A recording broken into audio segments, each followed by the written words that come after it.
Welcome to GONKCAST, a long-form discussion podcast about the music of English electronic duo Autechre, album by album, EP by EP. I'm Gabe. I'm Dan. And fresh off our deep dive into the Oversteps tour, today's episode is all about the Oversteps album from 2010. Before we jump in, don't forget that we've launched a Patreon where for just $5 a month, you'll get bi-weekly bonus episodes on AE-adjacent music, plus the opportunity to vote on future bonus episode topics. Last week, the listeners voted for an episode on the Orbs, Adventures Beyond the Ultra World. That was fun, wasn't it, Dan?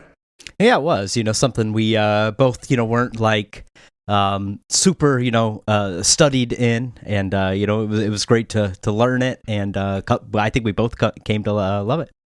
Yeah, I think we both found like a new favorite, honestly. So for our next bonus episode coming next week, we put another random assortment of recent listener requests head to head. It was Cluster versus 808 State versus Massive Attack versus B12, and the winner was, maybe you could have guessed, Blue Lines by Massive Attack. I thought that would win, but then I'm almost always wrong. Were you surprised? I wasn't surprised. I knew, that's a big one, so I figured it would take the cup over these sort of smaller artists we put it up against. Yeah, maybe it was not a fair matchup, but revisit Blue Lines by Massive Attack. Send us your thoughts about it, gonkcastpod@gmail.com. And if you want to weigh in on showdowns like that, head over to patreon.com/GONKCAST. For our next main episode, we've decided to just go ahead and polish off the Oversteps era by revisiting the Move of 10 EP. Of course, it's as long as an album itself, but I don't know. We've been experimenting lately with giving these EPs and things like that are considered complimentary releases their own space. So normally I would have liked to, put a little distance between Oversteps and the Move of 10 EP, but I don't know. It feels like we're so deep in it. We might as well just keep going, huh? Yeah, I mean, it just sort of makes sense to move on to Move of 10. And I'm kind of excited about it. So send us your thoughts on Move of 10, gonkcastpod@gmail.com. Start with some announcements, leftovers, news, all that stuff. First off, most important, we have made stickers, and we're giving them away free for patrons. What is the lore of these stickers again? Can you describe it for us, Dan? Well, it's the Grateful Dead logo, which is called a Steal Your Face, or a Steely. And then basically everyone just puts other cool stuff inside of it. And, so I did that, and I put AE Live logo, or whatever artwork in the Steely. And, Autechre's a jam band, so bringing them into the jam band world. Yeah, so check our recent posts. I got a link in the show notes we made a post where there's like a link to a Google form, and all you have to do is share your address if you're a patron, and we'll send it to you for free. So It looks cool. Make sure you do that. A couple news items. ZZ Top drummer Frank Beard dies at 77. You might be wondering, why am I mentioning that? Well, if you know your lore, ZZ Top sampled the beat from Autechre's second Bad Vilbel for their 1999 track, Dreadmon Boogaloo. So I'm assuming maybe Frank Beard was, as the drummer, as the percussionist, was behind that. So rest in peace to a possible fellow AE fan. Rip. There are a couple comments on our recent Oversteps tour episode. This one came from Wani Josh over on Blue Sky, who said, "Great pod. It's pronounced Rochdale, though, by the way, though the way you say it sounds much better." Again, I'm surprised by how a UK place name is pronounced. Not Rockdale, it's Rochdale. Yeah, I would have never got that. All right, here is from, and this is a long one, at Forschung Friesleben Intrinsic. Hope that wasn't like a German swear word or something. Over on YouTube, commented on our Oversteps tour episode and said, "This tour hit me and some friends totally unexpected. I mean, Autechre is always unexpected, but it was hard to get into the groove in Zurich at Exile. It was truly massive with nonstop impact. Someone activated an emergency alarm by opening the emergency door accidentally. Nobody heard the alarm. They just freaked the shit out of everybody. Nobody was prepared for this, and I have heard them on several live tours before. Everyone after said stuff like, Rob Hall was quite good and groovy, or some said, please Autechre, can you just stop hitting me if just for a moment? Not sure, but guess nobody ever got what they sound out there. I don't know what that exactly says. The people there who heard them for the first time will probably never ever visit an AE live jam again. Fun to hear from somebody who lived it. You had a similar experience, didn't you, Dan, at like a Sun concert where it was so loud that nobody noticed the fire alarm was going off? Yeah, because like Sun puts so much smoke from a smoke machine. It set off the fire alarm, and you could see it flashing, but you could not hear it, and nobody did anything. And looking back, it was probably pretty stupid. Yeah.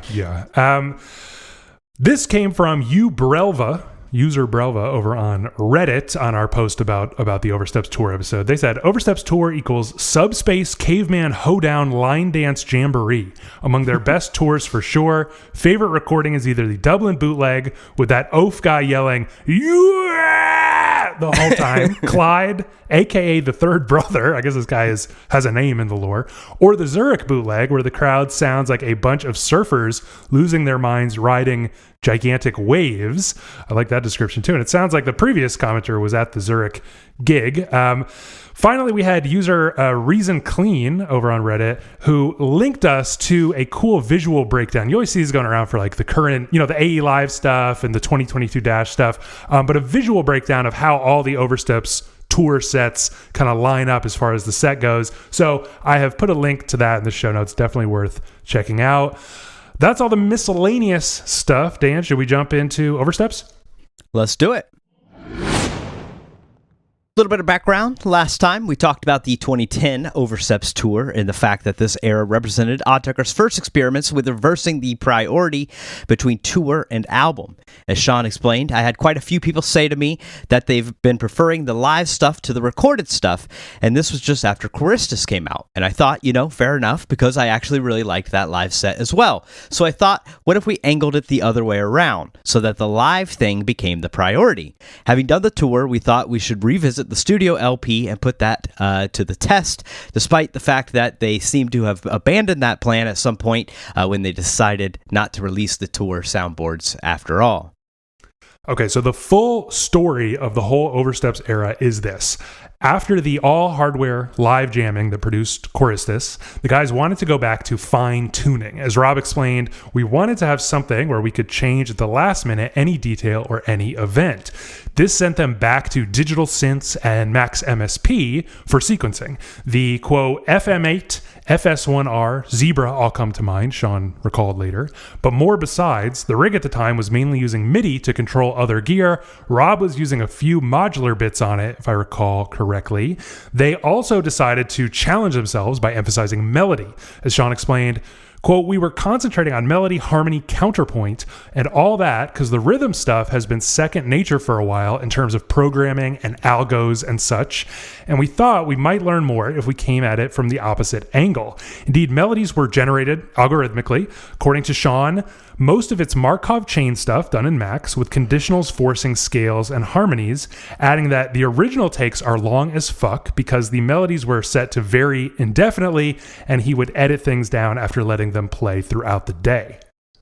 As we discussed last time, this approach proved a bit too unstable to take on the road, so they got to work building out a new system, which led directly to the system tests of XI, all the way to the fully formed system we hear on the current tour in 2022 Dash. In Sean's words, the Max stuff became the system we used for Oversteps and later morphed into Oversteps live setup and then the XI setup, or part of it anyway.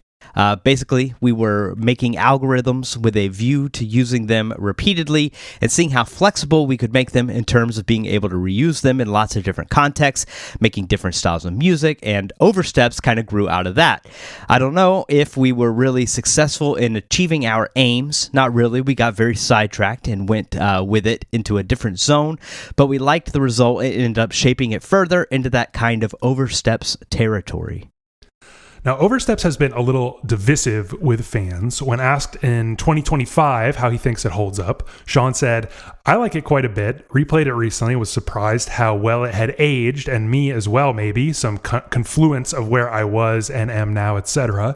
I remember a lot of people straight up disliking it when it came out, but I was always convinced we were onto something with that kind of runaway counterpoint.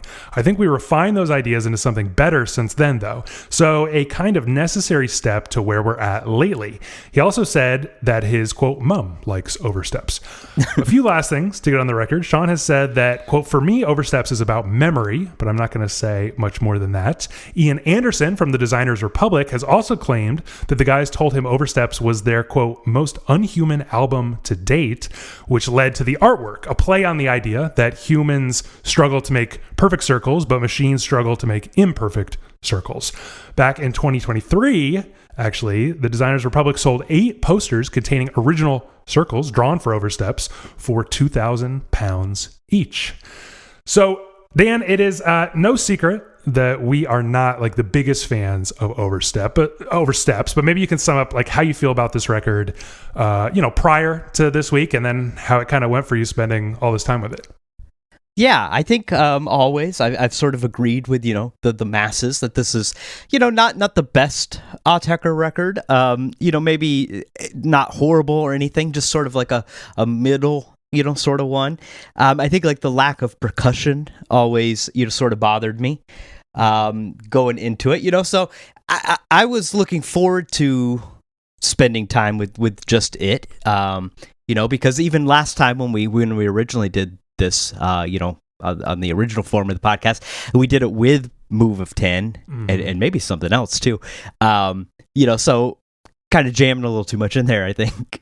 Yeah. I mean, I was excited to like revisit this. It felt like one of the ones that I most needed to revisit. Mm-hmm. And I don't know, I'm sorry to say that I still don't love it. In fact, I feel like before this week, I might have even ended up coming around to liking it like a tiny bit less than I thought I did, because I would have said that this is this would be a pretty great record coming from anybody but Autechre. It just like isn't super, like it doesn't feel like it's pioneering much new. But now I actually feel like a little bit colder on it for reasons I'll explain, but I don't know if you really said, did you like turn a new leaf with this record this week? I'm glad you said you didn't, because I think I did. I think I started to like it more than I did before. But I do, in saying that, I do agree with you very much that like if this was an album by somebody that isn't Autechre, I think I would have loved it, from the outset maybe. It's just because it was always lacking like sort of those things that I wanted. But this week and stuff, listening to it, I think like even just in the time since last like diving into it, because this is not one that I frequently put on, because like I said, it is not one of my favorites. I think I've become more into like progressive electronic and like these sort of like beatless things more, and I don't know, maybe come to accept it. And then I this week I just tried to like be okay with it not maybe sounding like Autechre, Yeah, I mean, I guess if I had to sum it up, I would say the positives for me about this record are that, it reminds me quite a lot, actually, of, because we just recently did a revisit of the whole Choristus era, and you can really hear how this develops out of the lushest moments on Choristus. But what's so cool is that it sounds like we're suddenly in IMAX or something. Like it just sounds bigger, and more high def, and like on a technical level, this record sounds incredible. Like it sounds so good. And there are a bunch of interesting sounds which I'll highlight as we go along. But for me, like the number one thing it's missing is that emphasis on sound design. I think that's like the biggest negative, because that clearly wasn't their focus here. They were focused on melody and harmony and counterpoint, as they said, and they used like honestly the sound palette of this record. It's very like FM synth, and it has kind of the sound of like an FM synth sound bank. Honestly, like there are sounds that are quite obviously, being like harpsichord type sounds and stuff. And if you aren't familiar, right, like FM synthesis was developed in the 80s, and it was kind of a new, like a step forward for synthesis that allowed for much more, let's say, realistic, like piano sounds and chiming sounds are where it especially sounds good.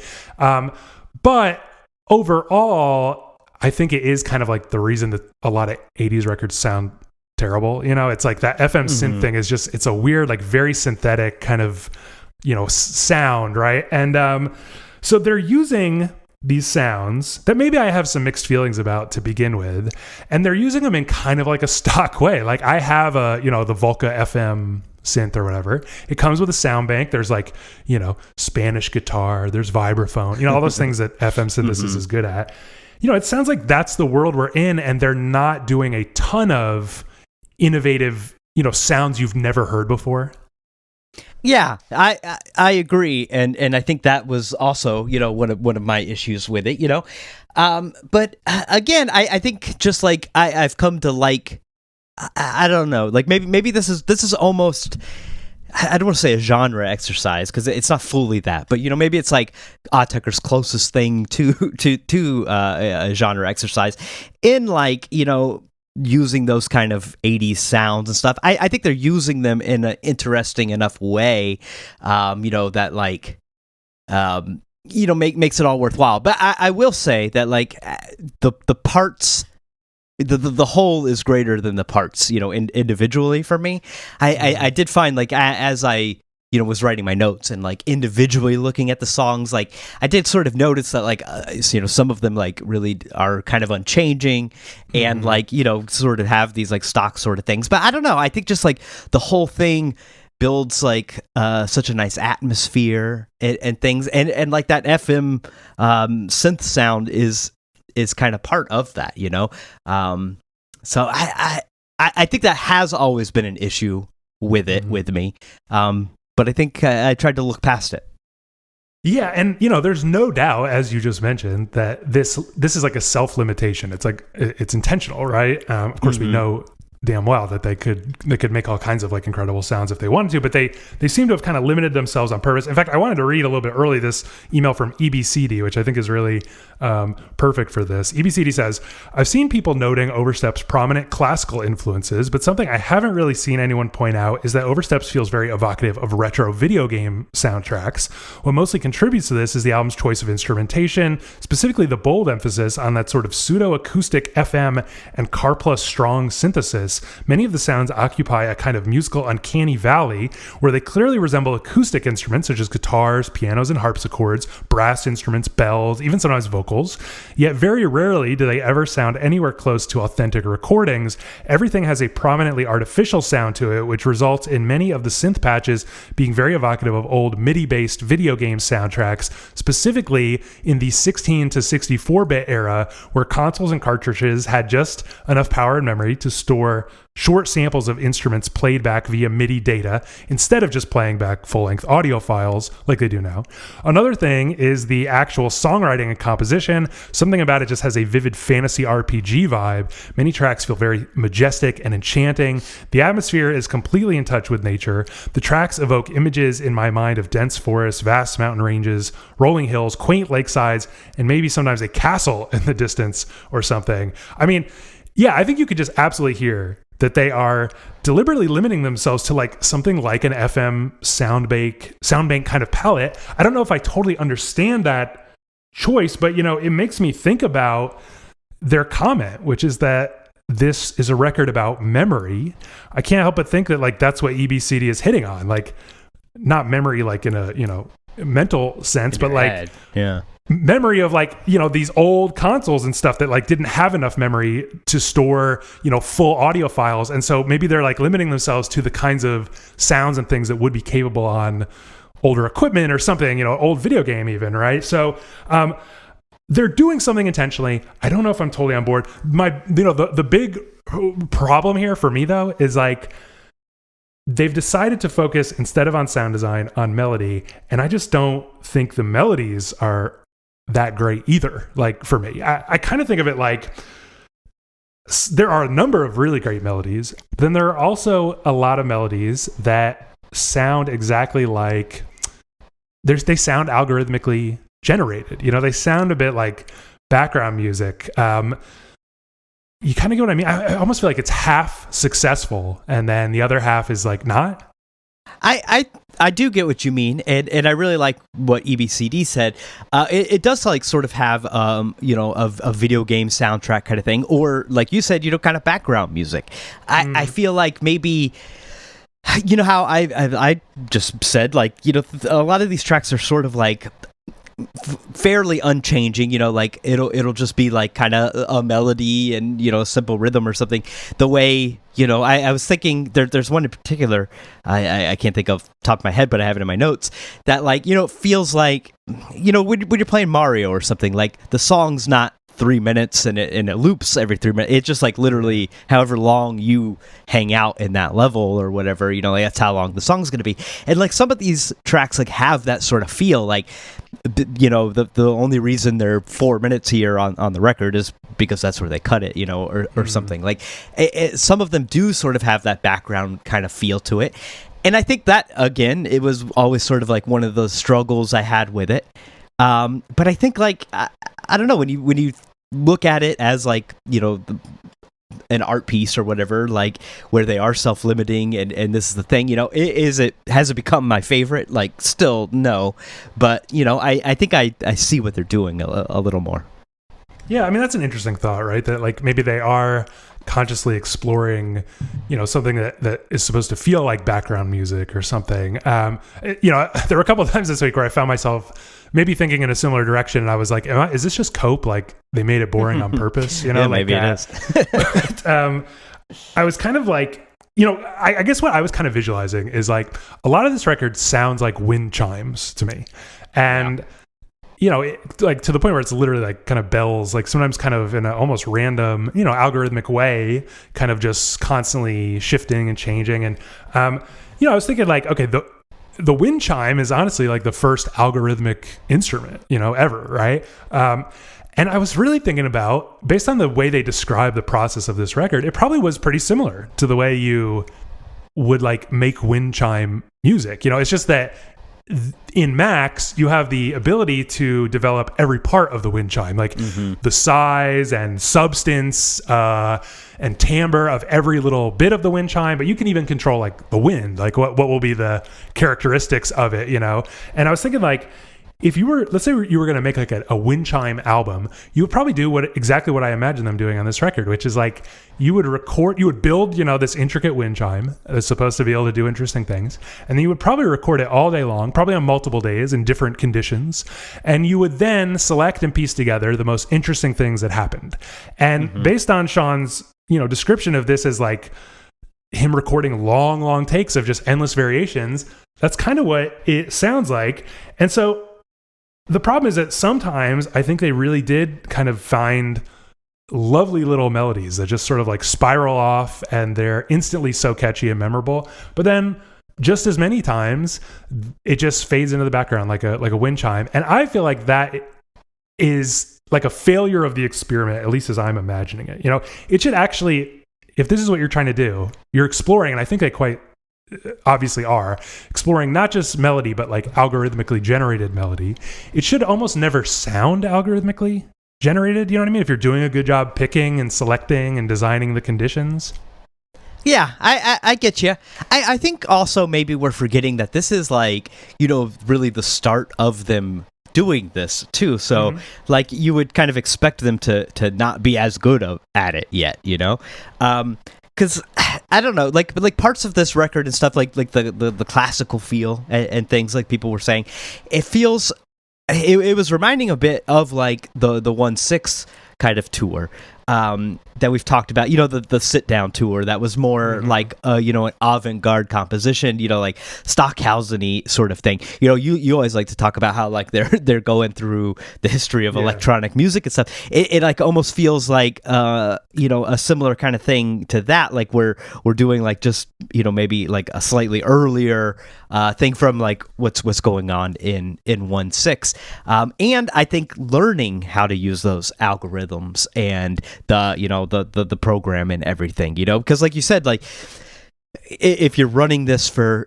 days or whatever hours, whatever, and picking out the best bits, like it still relies on like what your parameters that you put in are. And so like as you get better at like doing the programming and setting those parameters and stuff, like I think like they come to find more interesting things later on, Yeah, well, I also had a similar thought. It's before I forget, also it is interesting to think that 10 years after this, they do Sign, which everybody sees as kind of like a counterpart to Oversteps, another return to melody, and it's interesting that has kind of like a self-limitation as well. It's just more like a circle vintage. Yeah, and a circle, but like it's more like vintage 70s synths than the FM 80s synths kind of thing. But I don't know. I was also thinking like I appreciate the challenge of algorithmically generating melody. I think they've gotten really good at using like the conditionals and parameters of Max for the purposes of sound design, for the purposes of percussion and kind of improvisation and kind of endlessly evolving beats and things. Melody is a tricky thing because I think it's so easy for it to sound cheap and just algorithmic, like background wind chimes, basically. And I couldn't help but wonder, like, we just talked about the Oversteps tour. There is almost no melody on the Oversteps tour. And we've talked at length about, like, 2022 Dash doesn't have a ton of melody on it either. And I sort of found myself wondering, like, maybe they realized from doing this that, I don't know, test failed. Like, it's actually really hard to do a lot of melody. Like, they're much more sparing and careful about it and often, barely even use it. Maybe because it doesn't sound good. Yeah, I mean, that's a good point. I think because too, I think I remember us in like some more recent things, like thinking that some of the melodies and stuff like feel kind of played even too, I mean, maybe that is just truly like a thing a machine's not so great at, it's a human, creation. Like the circle thing, right? Like machines. Yeah. It's hard for them to, that was the whole idea of the album art, which is like, it's hard to actually make a machine make a circle that looks like it was hand drawn because it's like too precise or whatever. So that was like maybe the challenge of this record. And, my feeling is that it wasn't totally successful, but I get why other people disagree. So with that, I mean, we should get the listeners on the table because, yeah, some people had mixed feelings like me, but there are some people who defended this record in like a way that I actually find really compelling. So interested to get into that. So first off, listener Rob says, I always refer to this album as overlooked rather than oversteps. The reasons are still something of a puzzle as it has on paper all the things I love about this kind of Autechre album. But here's the thing, I keep forgetting about its existence. This might be because it was released during AE's tricky middle period where I had largely stopped listening to them. My other possible issue is when or where am I ever in the mood to listen to it? I mentioned last week that it has a little too much texture and noise for a successful background ambient album. Also, when I think of ambient AE, I always reach for Sign and not Oversteps. I'd be curious what the other listeners find to be the best time to listen to this. That being said, I really like this album. It has a huge sonic scope, amazing production, and lushness to it that shows the range of their output. As a side note to your question, Rob, when asked in kind of the old Ask Autechre or Anything, quote, which album in the AE catalog would you say is a summer album? Sean replied, Oversteps maybe, but nah, none of them. On another side note, listener Joe had this to say, I'm listening to Oversteps now, and it occurs to me this is one of the few only AE albums that actually works on a Sunday morning. So some thoughts there on when you could try listening to it. You want to read the next one from Tyler? Yeah, Tyler says Oversteps often gets shoehorned into being considered an ambient album, but as another listener pointed out during the Orb episode, it's actually got a roughness to it that prevents it from being listened to at different attention levels, which was Brian Eno's qualifier for what ambient music was. Oversteps differs from previous records in that its drums tend to take a back seat to synths, but the synths function here the way the beats did in other albums. They're twisted and mangled and sometimes very frenetic. Oversteps doesn't push the envelope as much as what came before and after, but is so alive and organic in a way their other albums don't always achieve, and it finds emotional resonance within experimentation. It feels like a fitting end to an era before Max MSP took over their main rig. It also strikes a balance, welcoming back old fans that may have felt alienated by their 2000s work while still exercising their skill of glitch and distortion. This is from Jeff, who says, this was the only Autechre album I hadn't heard until this week. I'm a physical media guy, and Oversteps is one of the few albums that wasn't part of the vinyl reissue series, and even the original CDs are scarce and expensive, so I had to stream it a few times. General impression seems warmer, more melodic, and atmospheric than much of their latter-day material. Dare I say, it's even quite pretty in places. Interesting that it's, relatively neglected, I guess, in the sort of re-release calendar. So Neil says, if I have one reservation about Oversteps, it's that the production can feel a bit samey and laid on thick at times. That, along with all the wind chime-like cascades of notes, can make the album a tiring experience on early listens, with tracks seeming to blend together. However, with the benefit of familiarity, the album flies by for me now, and almost feels, every song feels like a unique highlight. And listener Joe says, I get that the album stays with one general sonic space for 71 minutes. It is long as hell. I gotta be honest with you. But I think, Joe continues, that while they were messing around with the proto system, they stumbled on a sound that totally transfixed them as much as it transfixes me and other Oversteps truthers. While AE often have tried to push a certain piece of hardware or a patch to its absolute limits, I think they did a similar thing with this specific sound palette. I agree with Sean's assessment that I don't own a single record that sounds like Oversteps. I remember on the previous Oversteps episode, you guys complained that it sounded all generative and like there was an Oversteps app that you could just fire up and it'd start making generic background music that sounded oversteppy. If that existed, I'd be using it all the time. I don't remember saying that, but that's pretty good. I don't either. Yeah, that's good. We invented Chat GPT. Yeah, there we go. And then this is highly unorthodox, but we just got one late email from Bouncing Bird, who had a couple thoughts, which maybe I'll try to squeeze in as we're talking. But Bouncing Bird's high-level thoughts are, before this re-listen, I was pretty lukewarm on Oversteps, feeling like I had some brilliant moments, but ended up being too meandering and boring in a lot of places. If I wanted to listen to a melodic Autechre album, I'd much rather opt for their 90s albums or Sign. In some ways, I feel the same, but after a re-listen, I appreciate Oversteps a lot more. At its best, Oversteps is as complex and layered as any of their other albums, and how they managed to do that while giving themselves a limited sound palette and having most of the songs fit into more conventional structures really impressed me. Not all of it was great, though. Some ideas just repeat too much, and others don't work out fully. There's definitely some fat that could be trimmed here. It is a good point, right, that there actually are some, almost feels like verse, chorus, verse type structures, which, let's talk about it. Let's get into track one. It's called RS. I've always wondered if it was like Rob, Sean. Yeah. But if our theory holds true that Rob is like the melodic one, then we have to imagine that Rob is like taking the lead on a lot of this project. And maybe those buzzier, blown out ones are Sean. I don't know. It probably doesn't, divide that easily. But, so according to AE Pages, the main synth used on this track is the RS integrator. Let's get our listeners on the table. Sunil says, beautifully dark and evocative. Notes sweep in, fade, and morph into sounds like howling winds and distant vehicles. EBCD says, I always thought this was one of Autechre's weaker openings. I do like the ridiculously long fade in and its melody that gradually comes into focus, like we're slowly approaching whatever or wherever the sound is emanating from. After that, though, the pivot to its kind of awkward and the tinny drums loses me a bit. The percussion has this really delicate and flimsy sound to it, with how the kick is just a soft pulse of sub bass, while the snare sounds like a plastic lid, and there seems to be some impression of a triangle accompanying that. The melody takes a back seat as it's reduced to occasional chord stabs, which kind of loses what made the track interesting to me during its build-up. I do like the bassy organ that comes in at the end, but overall, I don't think this does the best job at hooking me in and making me want to hear more. Rob says, I love how this album fades up with a real orchestral swell before settling into heavy faded beats and glitch. Tyler says the slow fade in is iconic. To this day, I often get a ways into the track and wonder if I forgot to hit play. I did that many times this week. Rising waves of synth chords are snapped during their crescendos, giving way to an ocean of reverb and occasionally a piercing amp feedback sound. Choristers-esque drums stumble through the track like an awkward gate.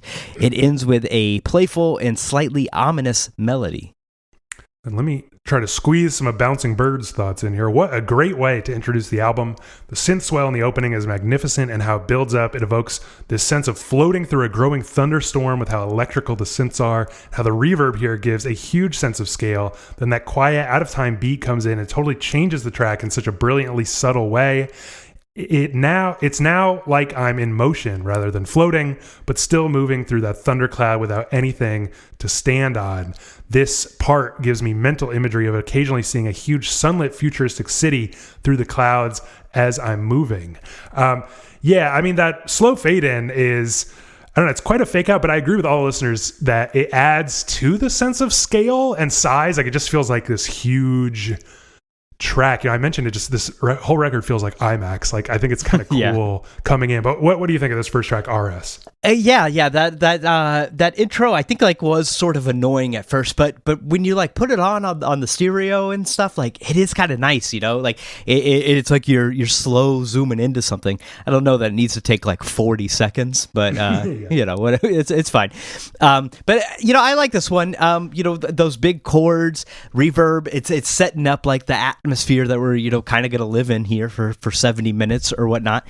I really like on this one when you listen in headphones, especially, like there's like a low like kind of buzzier version of the main melody. That's like it's usually in the left like channel. That sounds like so cool and gives a glimpse of like, I think, that kind of sound design that's maybe a little lacking here on the record. And then I really love how like the beat here, this is one of the like more beat heavy tracks on this record, but I like how it really only is like a super bassy kick drum, and then that like super poppy tight snare, like the one listener said, almost like a plastic lid or something. I really like how like it's still using it, but like it really is like in such a minimalist way. There's no toms or any sort of like cymbals or anything. It like is just those two pieces of the kit. Yeah, I mean, it is interesting overall, like how actually sparse this record is. A lot of times we think of it as like the lushest, record, but actually there's lots of empty space and stuff. And, this track is a good example because it starts off so lush with like these kind of cascading, synth lines. And you're right, they're like beautifully kind of layered and orchestrated with like, there's some sort of squelchy, buzzy ones and then some more string ones. But then as the beat comes in, it turns into just these little bursts of, kind of synth, and it just leaves so much, kind of like reverb, empty space and size, like just kind of hanging there. I also really like, I forget who mentioned ABCD, like, that kind of bassy organ that's riffing at the end. I really, really like that. But it's, again, another example of like just how kind of minimal a lot of this is. I think this is also a case where you can really hear like the way this album was constructed, which is that this track has like three parts. It sort of moves from the sort of the intro fade in part, the kind of synth burst part, and then the like sort of organ riffy part. And you can sort of tell that like he probably recorded this like just varying all day. And then those were the three most interesting parts. It's like, I imagine it's almost exactly like the process for Chorus, except for with Chorus, they edited after recording, which imposes a lot of limitations. Here, they clearly wanted to, be able to edit in the programming itself. You know what I mean? So, but I think it's probably still similar. Like they're picking their little favorite bits and stitching it together. So I think this is a cool intro. We'll move on though. Track 2, it's called Islanders. It's like missing the S, Islanders. According to AE Pages, this track was debuted. It was kind of like a single of sorts. Every once in a while they do this, right? They like send out a promo disc to some random radio station. So this was Radio Fritz. Apologies if they're actually more famous than I know. On February 7th, 2010. You want to read this first email from EBCD? Yeah, ABCD says, this is the one that really gets me hyped for the rest of the album. And to be honest, I sometimes skip right to it. Its blaring bass and thrashing drums make it a real heavy hitter. And I also really like the epic and dramatic melodies it explores. It also introduces something that is pretty unique to Oversteps, that being Autechre making tracks with non-linear structure. Islanders actually seems to have a chorus of sorts introduced right at the beginning with a particular melody that returns multiple times throughout the track between what you would call its verses. It's amusing to hear Autechre exploring a more conventional track structure. I agree with that. Yeah, this is what I was sort of alluding to earlier. It does kind of like, because they're, I think, piecing together a couple of their favorite bits, it sometimes goes like A part, B part, A part, which actually you hear a little bit on Chorus as well. Okay, this is from Tyler, who says, Islanders is mostly a single loop with distortion blowing over it in various ways. It's not the most interesting track in the album, but in some ways it's kind of proto-Easter. Yeah, I get some like El Secchi vibes from some of these buzzier tracks. Rob says, haunting, cold, and crunchy. This is a heavily textured track that has a nod back to Tri-Rep's crunchiness, but also shows how far Rob and Sean have progressed as producers and artists. And then let me get Bouncing Bird on the record. I'm compelled to read as much of Bouncing Bird's email as I can here, because I can tell just from scanning this that they're a big fan of this record. So I like getting that perspective. Having this as track 2 is a great choice, since it gives a needed kick of energy while still maintaining the huge scale from the prior track. I imagine this is part of a sequence following up RS, where the aforementioned thunderstorm has grown into a full-on hurricane and is doing some real damage, all the while some Islanders are braving the storm on their boats. The space and scale is what makes this track for me. There's always this beautiful synth that swells up in the background, which makes the beat feel even more threatening and fierce than it already is, and those horn-sounding synths add so much to the overall cinematic feel. What do you think of this one? Yeah, first off, I think this one flows like so nicely from the previous track. I think like this whole record like does that a lot. Like really like the sequencing and everything just really great on this record. But again, like the beat is just like mostly kick and snare again. This time it's like hidden behind all that like crunchy distortion. It feels like you're I don't know, not getting like the full signal of it, like you're like a radio broadcast or packet loss or something. I like that big synth pad. It's droning. Beat up front. We got this plucky, like, kind of melody going on that other synth off in the background a bit. More atmosphere. This one's really dark, brooding, kind of. But I like this one. This is like the first track's almost like, with that big, like, 40 second intro and just like it's sort of glacial movement and stuff. Like, it has like sort of an intro-y feel. And like here, it's like, all right, we're in the record now, I feel like. Yeah, I like this one a lot. It has like, honestly, my favorite kind of sound from this whole era, and I remember it coming up on Move of 10 a little bit as well, is like this kind of liquid metal-y type of sound that's like this kind of buzzing that like, just surrounds your whole head. So I just love that oozy, bubbling feel of this. It's got kind of like a it reminds me of, I want to say, is it on NTS2, Volvoik? That kind of like, it's the most doorstopper of all the doorstopper Autechre songs.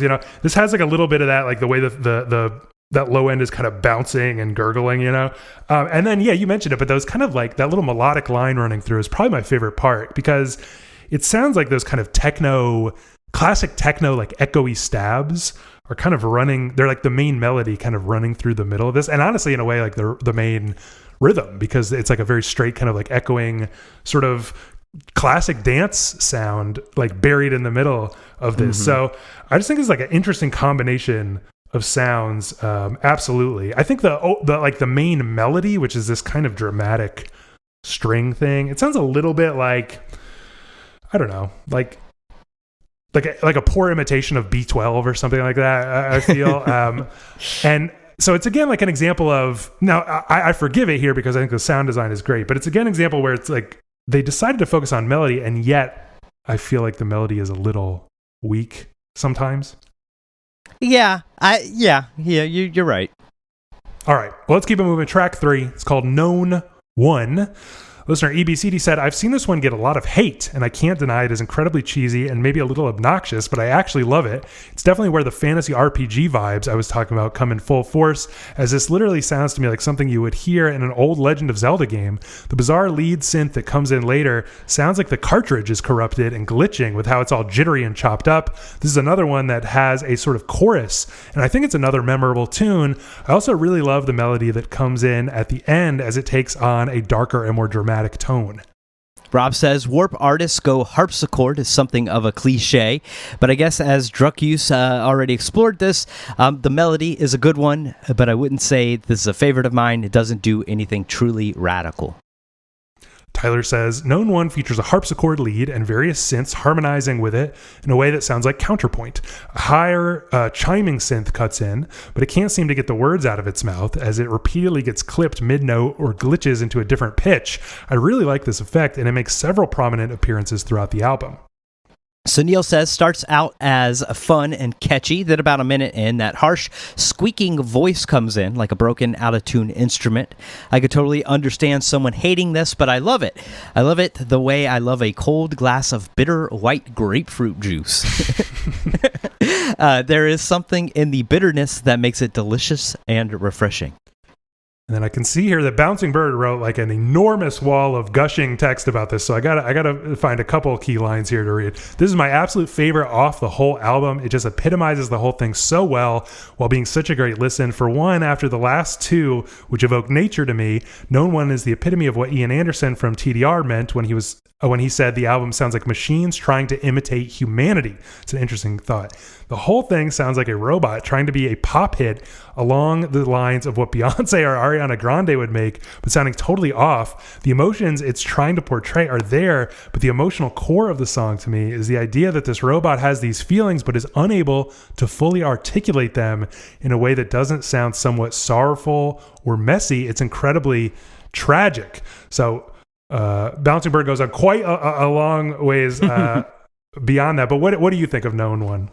Yeah, I really like what EBCD was saying about like that fantasy vibe of it and stuff. I've gotten into a little bit of like dungeon synth in the past a little bit.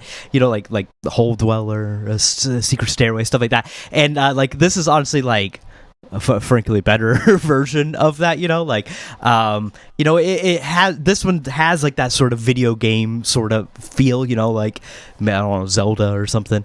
That harpsichord, it has like kind of a Eastern, you know, sort of feel to it too. I like this one. It's maybe not my favorite, but I think it's like in this record of like, you know, setting up atmospheres and vibes. I think it does its job pretty well.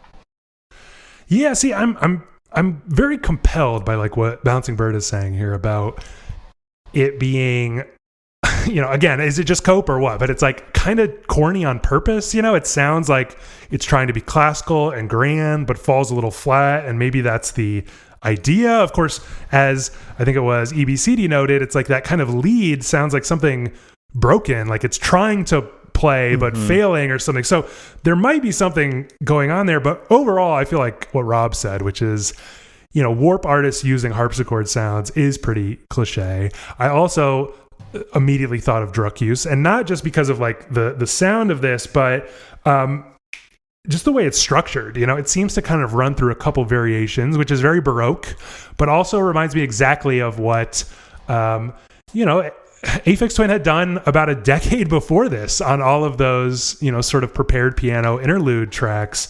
So I just find it strange. And actually, you know, I'll try to call it out when I mention it, but there are a lot of moments on this record that sound very Aphexian. And I'm like, did they just get Druckus? Like, did they just get around to listening to it in 2008 or something? Like, it's kind of strange, but I don't know. My thing with this is that I think that lead sound is really interesting. It's one of those moments, rare moments on the record where like sound design is a priority.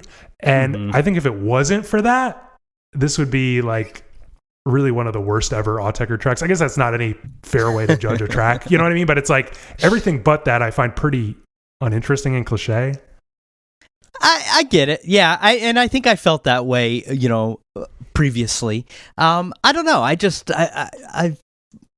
accepted the like background-diness of it all. And I think it works well in like sort of that context. All right. So we'll move on to track 4, which is called, well, it's like P2 or PT2, blah, blah, blah. But Sunil had said, I pronounce it Part 2 Fate. And then I'm actually looking at Bouncing Bird's email right now, which I kind of like this as well. Does anyone else read the title as Part 2 Phase 8? That could be like an interesting title. But anyway, back to Sunil, who says, this song transitions us into the more typical Oversteps sound.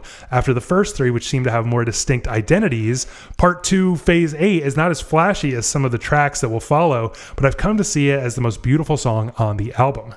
Tyler says a beautiful atmosphere and several melodic lines doing a kind of call and response thing.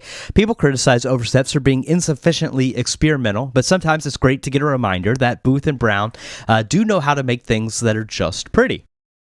EBCD says, this track introduces a more aimless and explorative side of Oversteps. When I say Oversteps at times feels like observing a stagnant natural scene dense with small movements and liveliness, this is the first thing that comes to mind. The track feels like it's firmly grounded in one place but offers a dense soundscape full of subtle moving parts to observe. The atmosphere makes me think of branches and leaves gently swaying and blowing in the wind. A lot of things are in motion and nothing is staying in quite the same place, but all the movement is subtle and small in scale. The tone is lush and pastoral in a way that feels remarkably out of character for Autechre.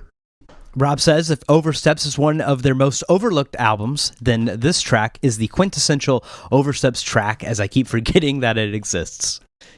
And then Bouncing Bird said, it works well as a way to break up the energy between Known One and Q-Play, but it's not something I'd listen to outside of hearing this album as a whole. It just feels too noodly.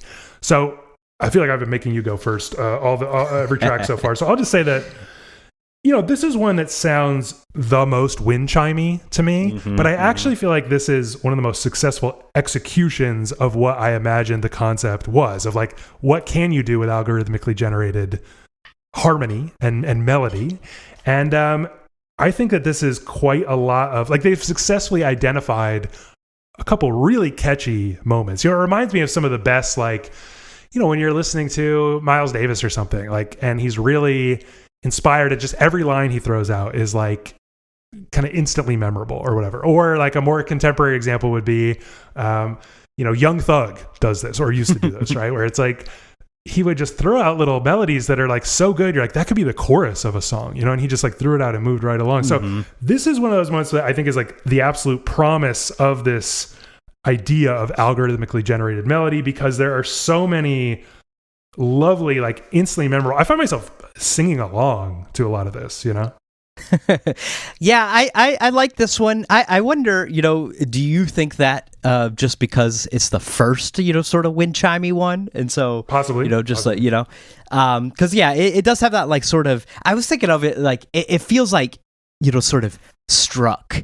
You like the way you play like a hammer dulcimer or something. It doesn't have like a piano kind of, or like a synth, attack to it.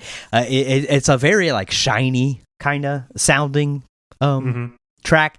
Again, you talked about how, like, if sometimes, like, there's really not, like, there's a lot less like going on in the tracks than we expect. And I think, like, here, like, it does that by, like, there's always like sort of a drone that like comes from the reverb that just like sticks around and fills up all that space. It makes it feel like a lot more is kind of going on and happening than, like, really it is just sort of this like sort of raining like notes of wind chimey sort of thing. Yeah, and honestly, my favorite thing, which you almost can miss, is like there is kind of deep down in there almost like a squelchy type of a synth lead kind of twisting around through the chiming notes. And I almost think of it as like, it sounds like somebody on synth is jamming with a wind chime, which I think is just kind of an interesting combo. But we'll move on to track 5, which is called Q-Play. According to AE Pages, this title possibly references the free console-based audio player of the same name. See, I'm not familiar with that, but I wonder, that kind of makes me think back to EBCD's, thinking about like kind of early music players or early even video game consoles or something, the memory limitations, let's say. But Rob says, I freaking love this track. Everything from the soft opening to how the beats kick in alongside those delicate melodies. This is up there with 90s era AE for me. EBCD says, despite its brevity and simplicity, the intro of Q-Play has to be one of my favorite moments on the entire album. It has such a gorgeous and delicate sound, like small ripples in a stagnant body of shimmering water. The drums and bass are so brash in their sound and can come off as very chaotic, and yet overall, this track has a persistent elegance. I picture some kind of bizarre and unpredictable, yet seamlessly flowing and elaborately choreographed ballet dance. The subtler piano melodies make for a nice juxtaposition with the clattering drums and buzzing bass, and I've also always liked the droning harmony that ends the track. Sunil says, a similar approach to part 2, phase 8, but now with a loud, stuttering beat. Honestly, I'm not totally sold on the synergy. Has some great moments, but it might be my least favorite song. Tyler says the percussion is static, heavy, and industrial. Meanwhile, the blown-out bass and melancholy synth leads are slightly discordant and seem to be competing for attention. And Bouncing Bird says, this is one of the moments where melody is an absolute highlight because the synths here are incredible. The lone synth at the beginning feels so lonely, but there's both emptiness and comfort in that loneliness. I often hear Oversteps described as wintry, but I think this is the only place that applies. I can easily picture being alone in a warm cabin while it's snowing and looking out at a sparse white landscape. These are BOC levels of emotionally complex melodies to me. Then the beat comes crashing in and all of a sudden it's another proto-XI song. This one I find kind of interesting because it's almost like a Venetian snares track. It's just you don't notice because it's very chill. Like I don't even get like how they pull this off. I guess there's these kind of floaty, kind of algorithmically generated sounding keys just sort of hanging over the top, and they add such slowness to what is objectively like a very chaotic and clattering track. This is another moment where I thought of Drug Use a little bit because there's some like straight up whoops, like in the middle of the beat that remind me of, I can't remember which song it is. Is it like Gia Switch or like 54 Cymru Beats or, one of those like absolutely unhinged, drill and bass type tracks on Drug Use or a Venetian snares type track. I think that contrast, how they kind of pull off that fast but slow is interesting and something. There are a lot of like awesome AE tracks that kind of like explore that space, Yeah. This one, like, it's kind of a strange one on the record because, like we've mentioned, like there's really not much percussion, especially like forward fronting percussion, until we get here, and it's kind of like really whipping you in the face. I like how the like snare and kick like seem to sort of be swirling like around each other, and that snare just sounds like an absolute whip or something. But then you've got that like another sort of like dungeon synthy type melody, like so lightly and slowly playing over top of it that like it gives it this odd like sense of stillness in such like a chaotic a beat. All right, so we'll move on to track 6, which is called C on C. This was the other track that was debuted on that Radio Fritz on February 7th, 2010. So interesting to just note that, Islanders and C on C were what I guess Autechre thought would be the best little preview of this album, because they're both pretty banging. This I guess this one is more like, melodic. But anyway, we'll get into it. So listener Jeff highlighted this as one of his favorites. Tyler says has a hall of mirrors feel to it. The echoes of previous melodic lines go on forever, overlaying the new melodies and blurring into the background wall of sound, which sounds like it has dozens of notes playing together. EBCD says this one has always been a strong highlight with its memorable melodies and distinct sound, dense with bright reverberations and clusters of glittery synths in its refrain. It has a mystical and enchanting tone that evokes scenes of majestic castle halls and palaces, and the acoustics feel as if we're hearing the music reverberate through the vast space. I quite like the way the track starts out sounding really dense with its shimmering synths before loosening up a bit and revealing a simpler and quieter melody underneath. Rob says, I love the production. There's something wintry, crystalline, and delicate about the high-end melody. The repetitive, lower cadence melody is gorgeous and transports me away into space.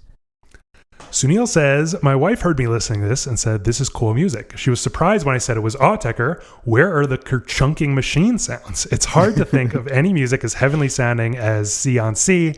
It makes me imagine shimmering, singing spheres floating above the clouds or sunlight reflecting off water. The presence of simple, prominent melodies makes it easy to feel grounded through the song despite the cascade of wind chime-like notes. Yeah, my wife actually likes this album as well, and was a bit disappointed to learn that it's one of my least favorites, but I guess that says a lot. Let me read from Bouncing Bird's email, who says, this is another big favorite. Does does everything it can in the 4.5 minutes it has to leave an impact despite changing very little throughout. The pattern of twinkling synths that start out the track has to be one of the best sounds Autechre have ever come up with, and they probably knew it given it how often it repeats. I can only describe it as the sound of a god reaching its giant hands around to the empty night sky and cracking it open like an egg, causing stars to pour out and form galaxies. Bouncing Bird also notes that this has kind of like a chorus verse sort of structure as some of the other tracks have had. So what do you think of this one, C on C? Yeah, I mean, this one's just like absolutely beautiful. You know, it's real wind chimey again, but it's such like a great shimmery way. The listener had said like sunlight on water. You know, like that's a good AB for it, I think. And I like how this is another one where like sort of the droniness of the reverb and pads and stuff going on underneath like builds up, you know, the rest of this track, and we've got no percussion again, but still like a fullness in the sound. Yeah, you're right. I guess I was mixing it up because, yeah, this being the promo disc, Islanders, and then C on C. It actually is, I guess, like the whole, you know, spectrum of sounds that you find here. But this is one of those moments where I found myself starting to write down, and I wrote this down a lot more times, like another chiming harpsichord song, you know? I'm definitely not like bored of it yet, but I think like just repeat listening to this record over and over again, you know, it's just like, I don't know. I do like the kind of just cascade of reverb that everybody mentioned. And I love like, it is quite evocative and nice the way people are describing it as like a hall of mirrors or like a palace or something. Very video gamey in that sense for sure. But I don't know. It's just like, it's just, you know, more chiming, I guess.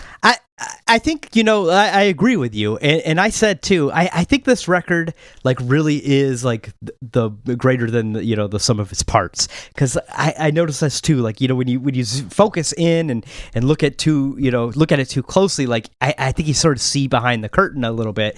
And you see that, like, okay, yeah, this is just another wind chime one. And this is what they're doing, sort of similar thing to what was being done in a previous one. But I don't know, if you just, like, let it cascade over you and whatnot, I think it builds you know, a nice atmosphere, and this is like one of the tracks I think like adds to that so much. All right, we move on to track 7, which is actually one I like a lot. It's called Triel. In the Ask Autechre Anything, the old one, when asked, with a track like Triel, did you have a good idea earlier on about its trajectory? It builds harmonic tension throughout, and then that sweet little melody at the end is pure release and blissful. Just wondering if it kind of just happened or was more strategic. Sean replied, it was strategic, but only after we had put down a load of sequencing. It kind of revealed itself as a possibility with all the bits we had available to edit together. So you see what I mean? Like, it just sounds like, yeah, this was the idea, that you just let these endless variations, these, what do you call it? You call it like running counterpoint or something, running away counterpoint. Just let it run like all day and then edit together the parts that, you know, the most interesting things that happened. Listener Sunil said, Triel is amazing. It's the sound of the bass is nuts and sounds really good on good headphones. Different elements all complement one another perfectly while giving the others room to breathe. The melodic climax is beautiful. EBCD says, this has always had a vivid boss music energy to me. I think that's especially brought out by its dramatic opening with all its tense and heavy chords that work well as a build-up. I like the array of instruments and the ways they play off each other while being grounded by a gravelly kick and its very memorable snare that sounds a bit like a cartoon slapping sound effect. The way the track locks into more repetitive melodies towards the end gives it a nice sort of groundedness following the elaborate string of riffs that make up the first half. Tyler says, my friend and I have a theory. It's funny that Tyler says this after EBCD's message, that part of our generation's receptiveness to electronic and ambient music stems from growing up playing video games. Game soundtracks were formative in our childhood. Triel makes me think in that vein, it sounds very much like it could soundtrack some endgame level of a video game. Rob says, big beats on this one. I was trying to listen to this as an ambient track. Then this is the part where my attention is grabbed by the head-nodding rhythms on this one. It's really good and infectious. If the rest of the album was like this, then I would consider it to be alongside XI as my favorite Walking City Streets at Night in the Winter albums.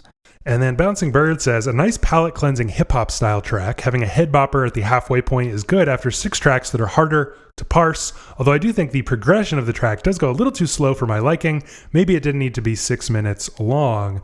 I think this one's awesome, honestly. It absolutely funks, it just is like a really groovy track. It has a cool, like, kind of voodoo groove to it. It's back to that kind of liquid metal-y sound that just like surrounds your head. I mean, I feel like when I'm listening to this on headphones, it's like, it must be what a cat feels like when you're scratching its chin. You know what I mean? Like that is like the feeling I get from like just this lovely buzzing kind of sound.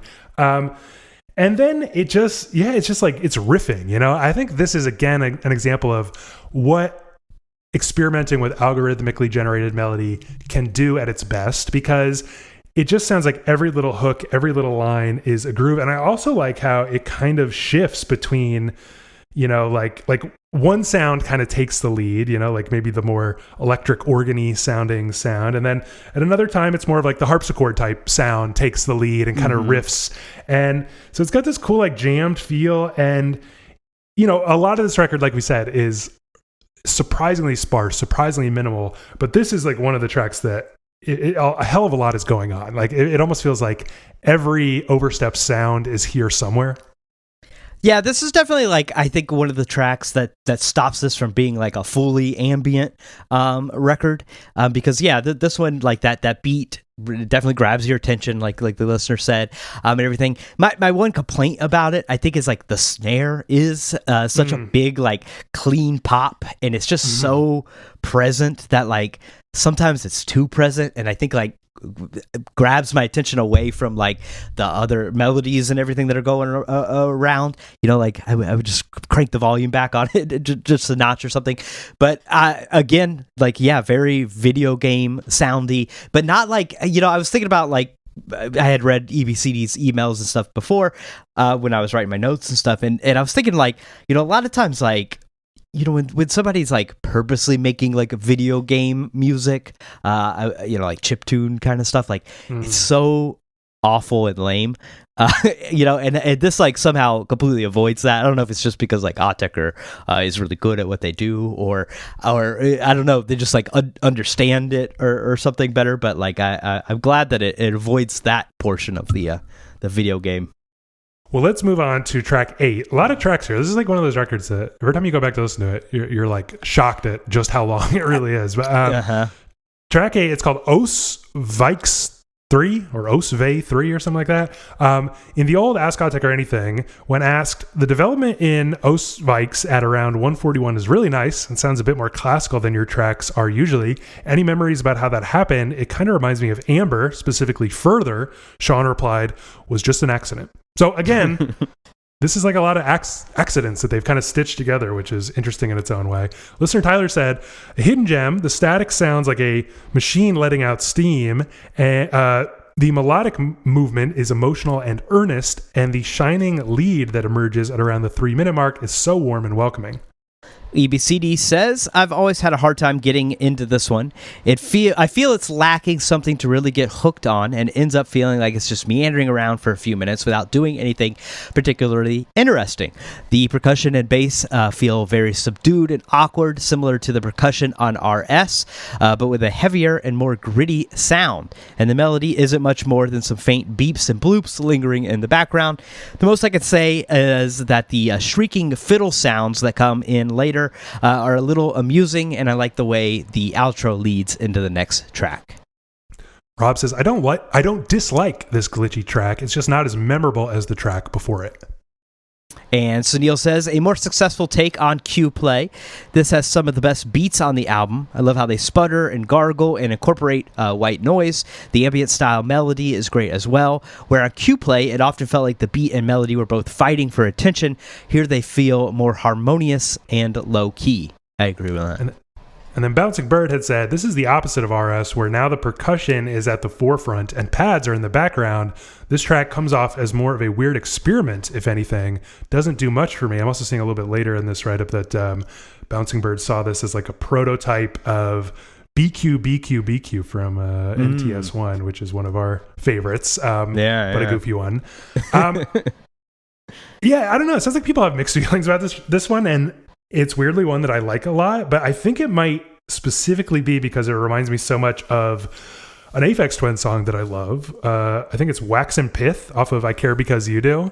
Has a very similar kind of like, I don't know, like hisses and like this kind of puttering, wubbing sort of low end. I like that. I forget who it was. EBCD mentioned like fiddle squeals, but to me it sounds like almost like electroacoustic kind of feedback or something here and there. It is a weirdly like slightly experimental like curveball in the middle of this record, but I quite like it.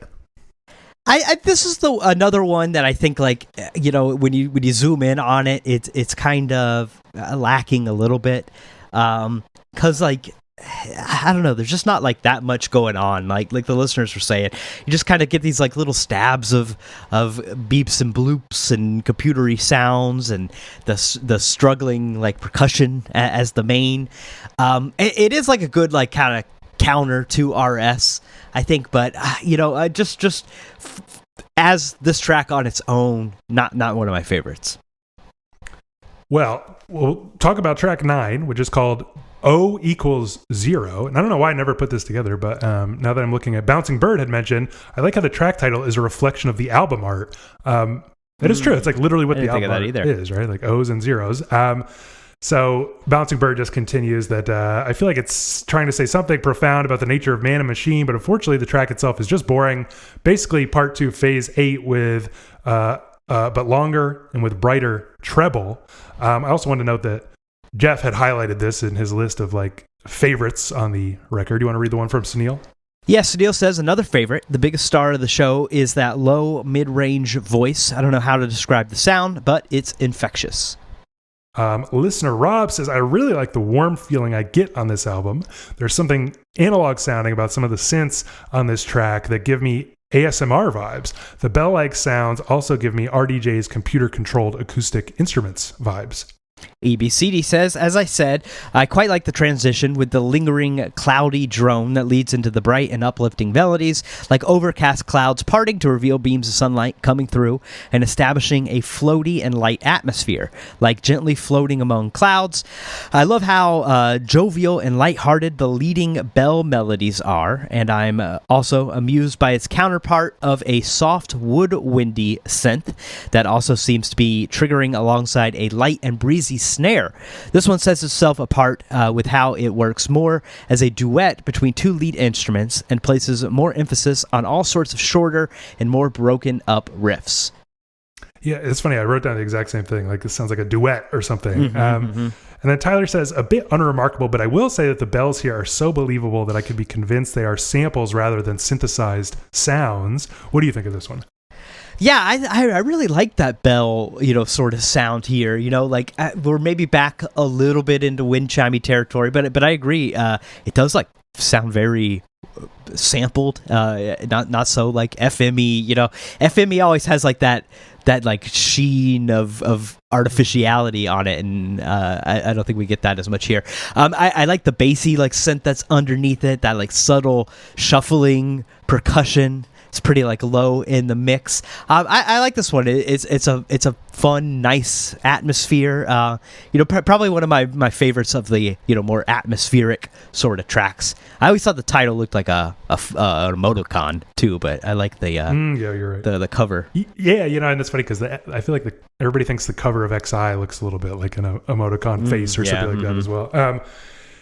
Yeah, I don't know. For me, I wrote down that I think this is like a low point for me on the record. It's the most wind chimey, the most algorithmically generated sounding. And like I said, I mean, I am very interested in experimenting with algorithmically generated melody, but I think it's a sin to ever let it sound like that's what it is. And I could go real cope mode, like I've said a couple of times in this conversation, and say, oh, it's supposed to be bad on purpose or whatever, maybe. But in some moods, I might be willing to do that. But I just find this like a little bit nothing. And it's one of those, it's like the opposite of what I've pointed out a couple times before, which is like, I don't think there are any great hooks or melodies or accidents that were captured on this thing. It just has this kind of like oozing, evolving, aimlessly wandering, kind of falling apart. I mean, wind chime, kind of sound. I like listening to this about as much as I like listening to wind chimes.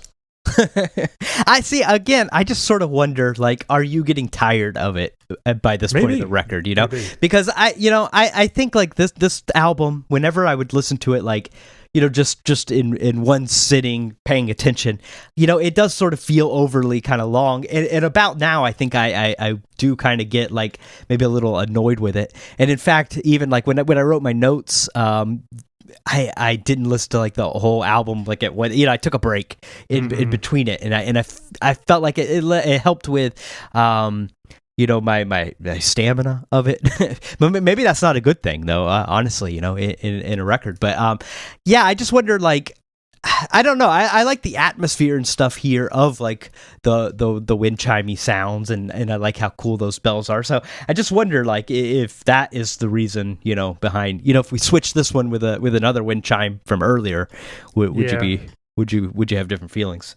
I wonder, you know, and there are a couple listeners, we'll get to them, but who feel that like the end of this album falls off a cliff a little bit, like it just goes on and on with, like, you know, tracks that become hard to distinguish. But we'll go to track 10, which is called D Show Quub. I feel like a lot of people consider this maybe like, I don't know, the last climax of, you know, before the true ending of the record. But it's, according to AE Pages, Sean had implied that this was a Rob track. I think somebody asked about it. He just was like, you'd have to ask Rob.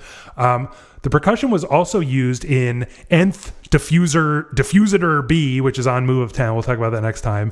D Show Quub started development after that track, but was completed before it. Interesting. Listener EBCD says, I can't think of many Autechre tracks that are as bizarre and screwed up as this one.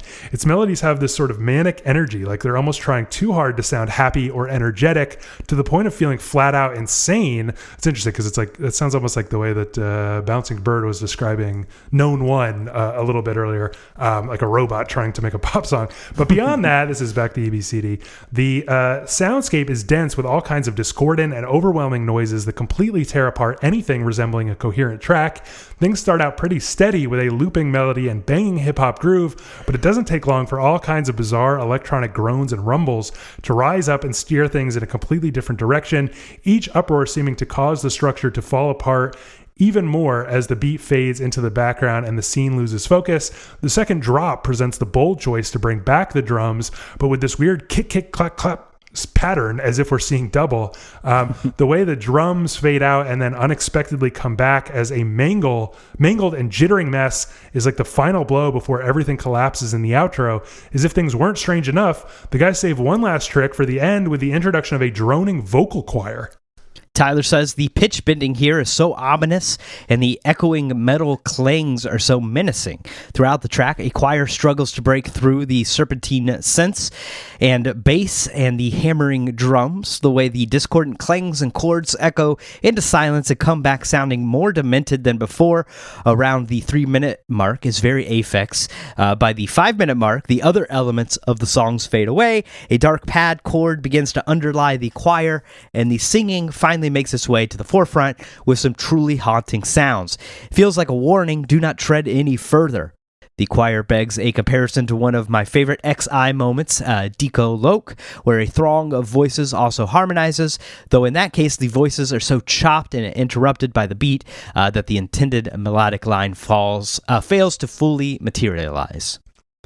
Rob says, I like the 90s feel to the start of this track, and then starts getting far more experimental until some disarmingly straightforward beats kick in. Once these fade out, it becomes very experimental again after about 3 minutes until the end of the track. Not sure how I feel about it. I guess it depends on the mood I am in. And then Bouncing Bird had said, this track has insane progression. I'm impressed by how every element works in tandem with each other to add to the whole piece. Yeah, this one is truly weird. It's like, in my memory, I always think of it as like one of the bangers on the album, but it's actually only like minute 2 to 3 is a banger, and everything else is weird as hell. I quite like the way it starts, where it's like, you know, these kind of wandering, like ripply, bouncy melodies are kind of just searching, and eventually they kind of like find themselves and lock into this just wonderful melody, and then the beat joins in, and I don't know, maybe it would be a more traditional, like less creative track, but I always find myself kind of wishing it just like hung out there for a while, but instead it like completely falls apart. Yeah, I like what I think it was EBCD said, like how the beat weirdly starts like you feel like you're seeing double because it's kind of like echoing itself. The weirdest. I mean, it's so absolutely bizarre that like you feel like, is that a choir? And then you're like, oh yeah, that is a choir for sure. I don't know what the hell they were smoking on this one, but it just feels like they start throwing everything at the wall. I admire it in a weird way for that. This is like the most circus they go on this record. Yeah. I think that melody gets a little circusy, but I do like in like the beginning part with that like springy, like wobbly like sound that kind of like emanates from each line of like the melody, like it as it like reverbs off, like it does that like kind of thing, which is a little circusy too actually, but yeah, I don't know, like when the beat kicks in, it is just so kind of normal of a beat that like we haven't really had much of on this record. It kind of feels slightly out of place a bit, but not awful. That choir that comes in is always like every time I'm like, am I actually hearing that, sort of thing. But if you want to go with like the classical sort of feel, like obviously that's in there, and it even kind of like the way it's like drony, it sort of reminds me of like Ligeti's Lux Eterna, the song from 2001, the real scary vocal thing. Kind of reminds me of that a little bit, which is cool, but not one of my favorite tracks here. Yeah, really kind of a head scratcher. But we'll move on to track 11, which is called Saint Eprio. Back in the old Ask Autechre or Anything, when asked, Saint Eprio kind of sounds like when you're chewing a really chewy piece of meat and it just don't break apart. Someone on here mentioned that, and I cannot unhear it. Did you intend, Saint Eprio, to call forward to any particular experiences or emotions? Sean replied, not really, although it was slightly inspired by some of Dame's stuff. It's like a graffiti artist. I don't know what they're called, but they look like explosions or like the sea. It's interesting because I was reminded that we talked when we did our Orb bonus episode. I had read Simon Reynolds, part of Simon Reynolds' book about the history of electronic music, and he had mentioned that Autechre sounds so much like graffiti, like the abstract shapes and stuff. And I was like, it's interesting because he's describing early Autechre, but I feel like it's so much more true about later Autechre, weirdly, like just the totally abstract sort of oozy shapes of some graffiti. But anyway, our listeners had this to say about Saint Eprio. This was Sunil. I love the bouncy fuzzy bass on this one. Tyler says, the cut into Saint Eprio, surely a play on the word stereo, is abrupt and jarring. It's such a memorable shift that if I ever hear D-Show Quub, my brain fills in the gap when the track ends. This is a track where the melodic line feels like a red herring. The treble here is faded into the background, and trying to pay attention to it distracts from the skittering, morphing bass section. EBCD says, I have always had some difficulty with the last leg of Oversteps starting at this point. The album is backloaded with some heavy duds, and this is definitely the first of the bunch. With this revisit, I did take note of how brutal the percussion is compared to previous tracks. Definitely the most abrasive and gnarled on the entire record. And I did think the blaring and discordant bass was kind of cool, but ultimately this is kind of a more lame and forgettable version of Islanders. Rob says, pure sound design for me. I bet this would sound cool live, but it's fairly forgettable here. And I see that Bouncing Bird was on the same page as EBCD, actually, saying that it sounds like a rehash of Islanders, but with less synths and more focus on the bass and beat. Speaking of which, I love how twangy the whole thing is throughout. It adds an interesting layer to something so rumbly and volcanic feeling. I do wish there was more to it than that, though. It's interesting. This one really is the most like gnarled and destroyed. It reminds me a lot of some of the most destroyed moments of Elsek, like C7B2, for example, which is just, especially like in the AE live sets, they would use that like just the most destroyed part almost right toward the end of the track. And it's funny too, because at the beginning of this conversation, somebody had said, that this record feels like it calls back to like 16-bit or like 64-bit kind of video game soundtracks. I mean, this hits like 2-bit territory because it's just so like bit crushed to hell. again, on a record that doesn't focus a lot on sound design, and maybe this isn't the most like incredible, innovative sound design, I do quite like, just the interesting little preview of Elsek's, more heady sound exploration on this. Yeah, I think it adds to the overall like sort of atmosphere of the record. Like I had here, like I don't think I'd listen to this, like out of context or anything, but like I like it here on the record. I love how like chewed up everything is. You get like those little like glimpses of percussion and stuff. It's just like, we say it a lot, but like, things like trying to be born or trying to, get the signal fully across or something. So I like that here. But yeah, this point of the record, I think like really does kind of start to drag a little bit. Yeah, so we'll, carry right on into the depth of it with track 12, which is called Redfall. According to AE Pages, the end of Redfall features sounds from Parallel Suns. That's really interesting. I never quite noticed that. Listener Jeff highlighted this as another one of his favorites, which is interesting. Tyler says, my recollection is that both of you hated Redfall. I've always been fond of it. In the same way Marhide's cowbell demarcates sections of fuzz and hiss, the child's toy synth that's most prominent in this track spaces out the whizzing, hissing buzzsaw sound that rips through this track.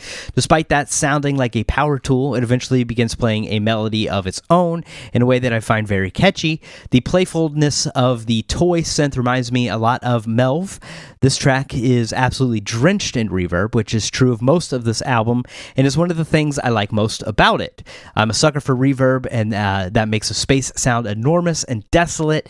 Here, that sense is enhanced by the heavily filtered drones in the background that make the sound feel as if it's traveling miles. Listener Rob says, I like this one more than its predecessor. It has a smeary buzz to the production that sounds really good. And EBCD says, although I've largely enjoyed these more melody-focused tracks, I've never really cared for this one. Maybe it's fatigue from this being too many in the context of the whole album, but I tried to give this a shot in isolation from its siblings, and I still wasn't feeling it. Its melodies are forgettable and uninteresting, and this sharp and plucky string lead feels overdone at this point. The most I could really say is that the haunting drone at the end gives it something unique. Sunil says, sounds like the fabric of reality being ripped open. And then Bouncing Bird had written quite a lot about this track, which I can't read all of. Normally when I get the emails in advance, I cut them down to size or take the little best bits. But I can see there's some interesting stuff here. So Bouncing Bird says it's kind of a rehash of C on C, but it does its own interesting thing by having this distinctive voice-like synth in the background and buzzing sounds that it plays off of. Really good. One thing that stands out about this, though, is that some of the dark ambient from Parallel Suns is placed at the end, which I can't parse why, but I'll use this as a launching pad to talk about the connection between Chorustis and Oversteps. And they go on to kind of note they used to see Oversteps as kind of like an outlier in the discography or like a left turn, but that they see the progression between Chorustis and this and then on to XI, which I think a lot of our conversation has me kind of noticing as well. What do you think of Redfall? This is another one where it's like with the Tyler, I think said, it's like there's too many of these here. It's another like wind chimey one. It's kind of got that dulcimer, like hammered, sort of feel in the play of it. This time we've got like a bassier synth on top. I like the drones that come and go in the background. Sometimes they kind of feel like or sound like guitar a little bit, which is cool for Autechre, but really doesn't like stick out in my mind very well. Yeah, I wonder why on our previous episode, 5 years ago, that we singled this one out as specifically not liking it, because I feel like it's like sort of a piece. Yeah. But, this is where I wrote down another chiming kind of, thing. I do like, it's got kind of like another one of those duet type feels, like very simple, very minimal. And yeah, I like the way the kind of like wubby sort of squelchy riff or like the bass, is kind of like cutting through and keeping quite a nice like rhythm to this. But yeah, and I guess also the other thing that makes it stand out a little bit is that it has this kind of like shredded noise that kind of tears through sometimes. A bunch of the listeners noted that. But yeah, it just feels like, more of this. And then we're on to track 13, which to me feels like more of this as well. It's called Krylon. According to AE Pages, this shares its name with Krylon, the spray paint brand. So that's kind of interesting in light of the Dame inspiration earlier. Listener Rob says, big church bell vibes on this one. There is a sonic enormity to this that puts me in mind of large churches or ministers. Very atmospheric, but very abstract. Tyler says, melancholy and has the same sense as C on C. The notes seem to delay and echo so much that they bleed into future lines, creating unexpected and perhaps not fully intentional harmonies that don't occur the same way in future repetitions. Those long delays eventually blend the notes into the large background chord, as if the song were played on a piano with the sustain pedal just held throughout. I've also always loved the shift in tone halfway through, where the tonal center seems to change and the melancholy gives way to defeat. Listener EBCD says, as if the melody-focused tracks weren't already losing me with Redfall, having to endure a 6-minute gauntlet of the stuff is not appetizing in the slightest. This was another one that was completely in one ear and out the other. Its melodies are gone from my head as soon as I'm done listening, and if anything, the biggest impression I'm left with is that I am really not a fan of those whiny and wailing synths that make up so much of the track. The composition feels completely aimless. The melodies all feel like they're aimlessly stumbling around and have no synergy with each other. It drags on and does nothing to justify even being a fraction of the length. Sunil says, I can't say this one has won me over. It has always been the hardest song for me to make sense of and to pay attention to. It's like all these little fragments of melodies weaving in and out of each other.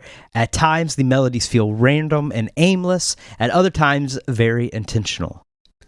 Then I can see that Bouncing Bird is on the same page as everybody else, calling it the third noodling track, slightly better than O equals 0, but it's still a synth noodling track and the longest of them all. It truly is crazy work to put in the longest of these types of tracks, like so close to the end.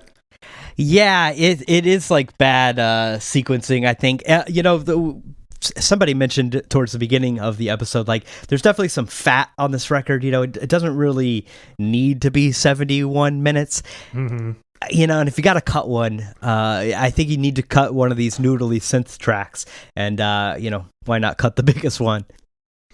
Yeah, it's funny because I guess the things that make this stand out are that it sounds a little bit more like piano-like. You were mentioning that there's a lot of like more like dulcimer type sounds earlier, but this has like actual piano feel. And then, yeah, there are parts of it that sound very church organ-y, as all the listeners mentioned.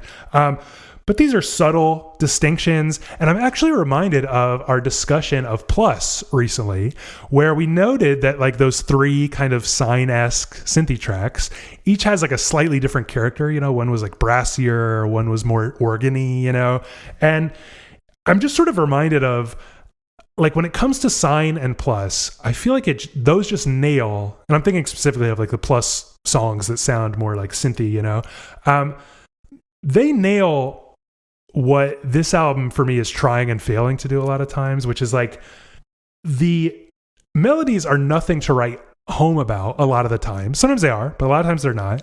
But it's like the synthesis, the sound, I am almost always obsessed with. Like on Sign and Plus, I just love the sounds of those things. Like I would listen to them play anything. And here, there are tracks like this where it's like the melody is kind of weak and the sound design is kind of weak. And to me, that's just so disappointing, Yeah, I get that. I understand that, yeah. All right, finally, track 14, the last track, although we are going to squeeze in a couple outtakes right at the end here, but UOP, which we talked about very recently on our like best closing tracks thing, because I surprised myself picking it as one of my favorite closing tracks. But listener EBCD said, after the slog of the last few tracks, the album ends on a high note. UOP feels like Autechre waited until the last minute to show just how hardcore they can get with this material, as the grand finale delivers a brutal assault of catastrophically dense harmonies that practically crush the track under its own weight. It feels like witnessing the apocalypse within the world this album has set up. The way it builds tension with its steady and spiraling melodies before things go off the deep end. The way the blaring chords reverberate into jittering white noise really emphasizes this scale of merciless destruction, leaving the track in shambles as its latter half sounds like it's completely fizzled out and struggling to stay alive any longer. Sunil says, I am slightly torn on the sound production on this. Sometimes I think it sounds great, other times it feels overproduced. All in all, a great dramatic closer, though. The composition is very good. Rob says, really abstract and noisy. This is what I had in mind when I think of tricky mid-period AE.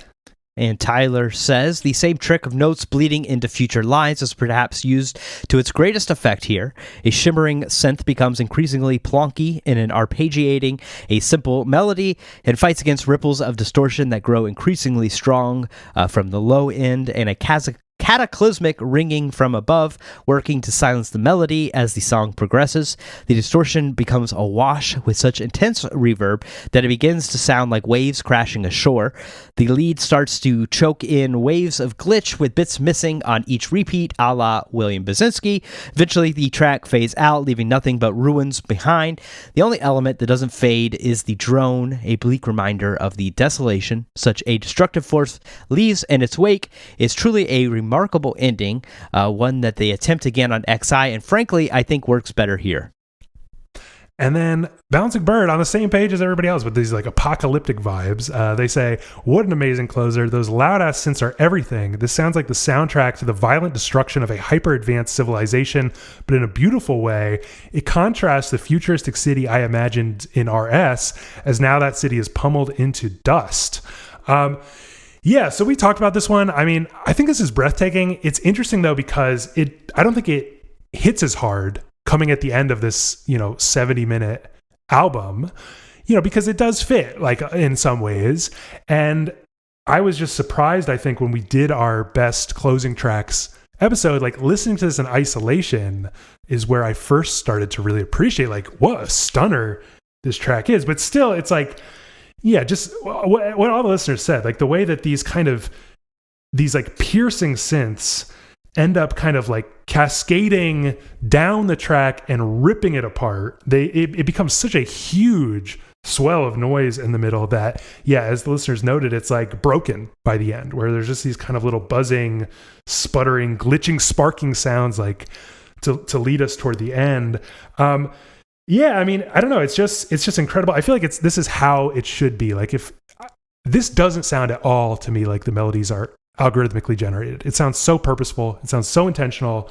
Like I said before, I'm on board with algorithmically generated melodies and experimenting with that. But at the end of the day, it shouldn't sound like that, And if this was developed that way, then it's an absolute success of that experiment. Yeah, I get what you mean. I agree with the listeners on that, like, desolation, sort of feel of it. It's got like kind of a Blade Runner-y Vangelis kind of feel to it too. That Basinski-esque like digital disintegration. I really enjoy. I again though, like what you said, like you didn't really like fully come to love this one until you listen to it in isolation, because it's like stuck at the end of this, kind of, long record and stuff. Like the question I asked you, like, do you just not like this one because it's the last of the wind chime ones? Like I wonder, like would this work better, in a different spot? If we cut some of that fat, what not? Yeah, I was actually thinking about that as well. And now that we've had this conversation, I kind of wish that I had experimented, as I sometimes do, with like listening to these records on shuffle. I just felt like this was so nicely sequenced that I didn't have this desire to, but now I really do wonder. And sort of on that note, so that's the end of the record, but this is one of those rare cases where we have two outtakes have sort of emerged in the years since. That's very rare, I feel, for Autechre, unless it's the point, like in the case of Chorus Disc or something, which I was thinking of, because that's one of those things I definitely listen to on shuffle a lot. But yeah, so according to AE Pages, two outtakes from Oversteps have come out since release. The first was a 2009 track from the Oversteps sessions on Hanel Gig. You'll remember that was like, apparently, I think it was Sean had put, or maybe it was Rob, had put a bunch of tracks on a disc to kind of spin at somebody's birthday party, a friend's birthday party, and had left it there. And those tracks, of course, leaked. So one of them is that. Another outtake dated October 12th, 2008 was not leaked, but actually shared by Sean on Mastodon somewhat recently. This was in May 2024. I'm putting the link to both of these in the show notes so you can check them out. I think they're quite interesting. Like, they're nothing to write home about, but the Hanel Gig one is so toy sounding. You know, it's like, it sounds like a Fisher Price toy. And it makes me think that the tracks they chose for the project were quite specifically, as some of the listeners had noted, like the ones that most approached the kind of uncanny, like classical acoustic instrument territory. And on that exact note, the other one is really crazy because it's like using a Spanish guitar type sound. And, you know, I don't know. I feel like both these tracks are kind of revealing in the fact that they didn't make the cut.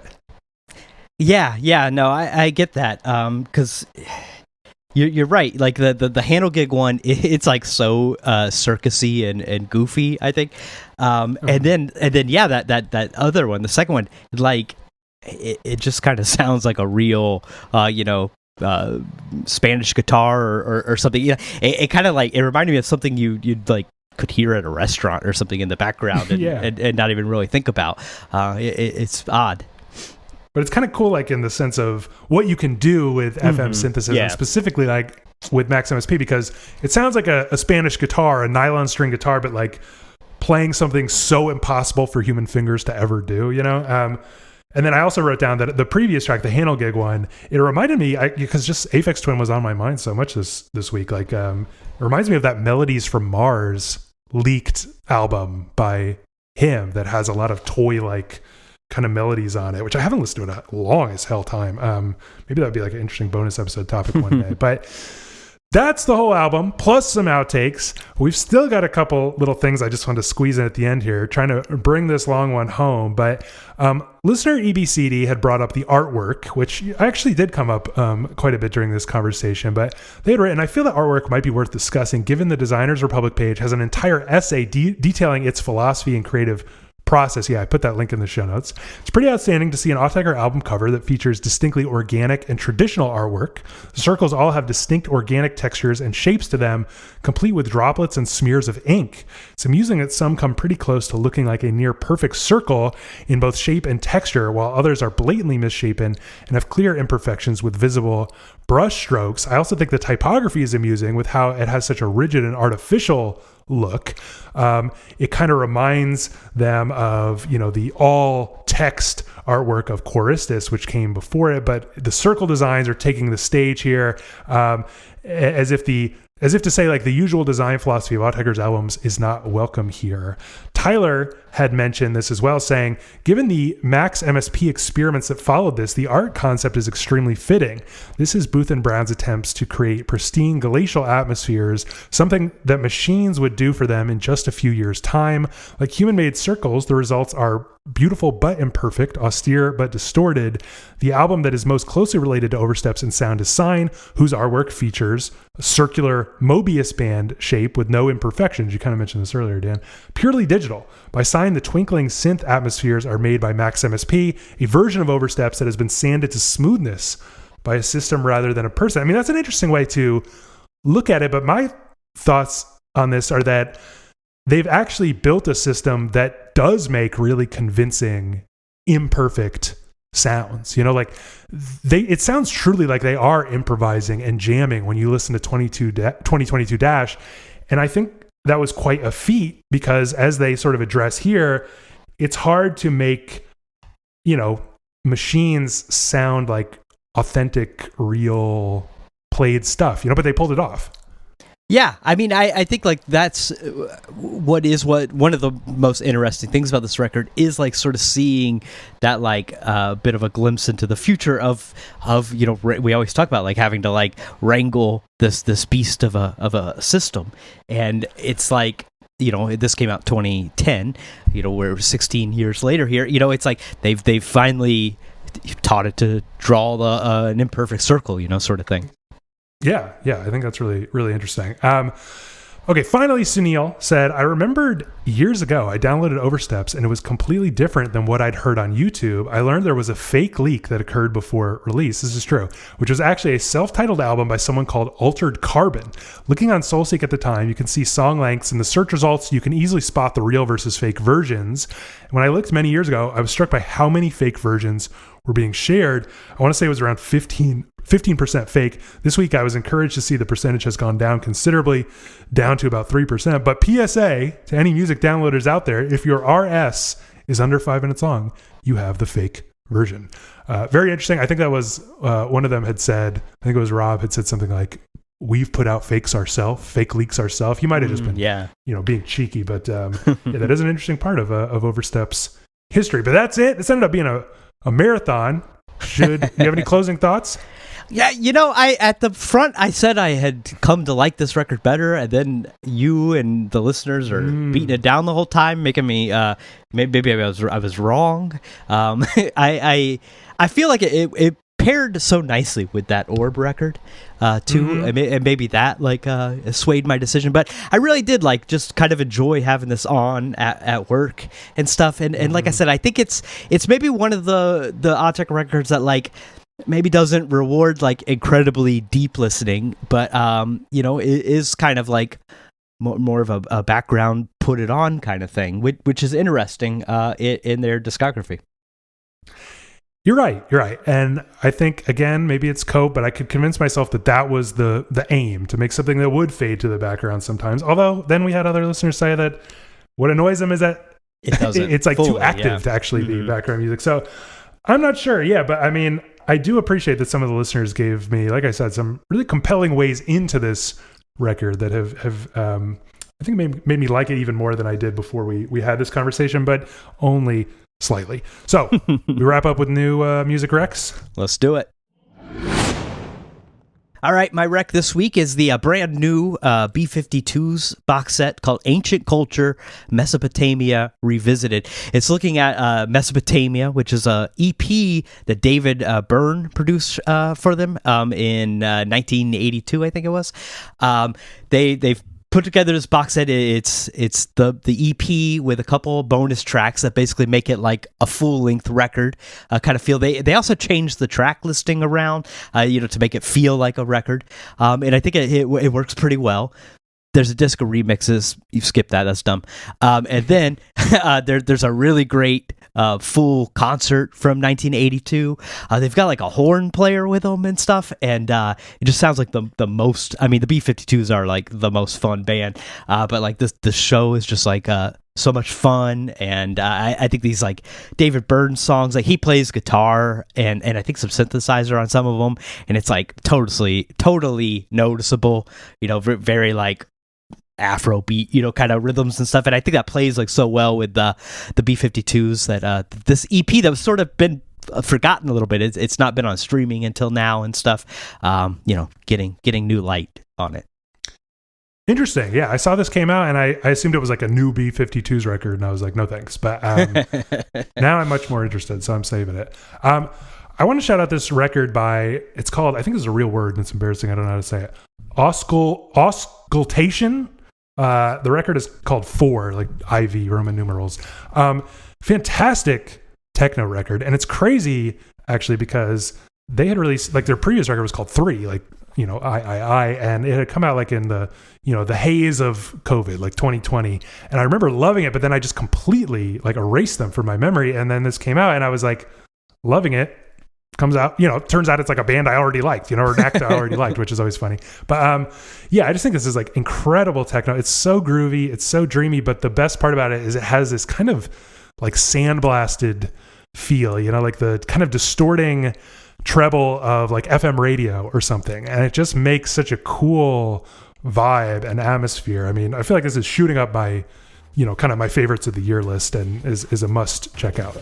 Nice. I haven't heard that one yet. Well, next time we got a bonus episode on Massive Attack Blue Lines, so join us by heading over to patreon.com/GONKCAST. After that, main episode free for everybody is Autechre's Move of 10 EP, so send us your thoughts on that, gonkcastpod@gmail.com. If you like the show, help us out, tell a friend, leave us a 5-star review wherever you get your podcasts, follow us on social media, especially YouTube. All that is at GONKCASTpod, and we'll see you next time. See ya.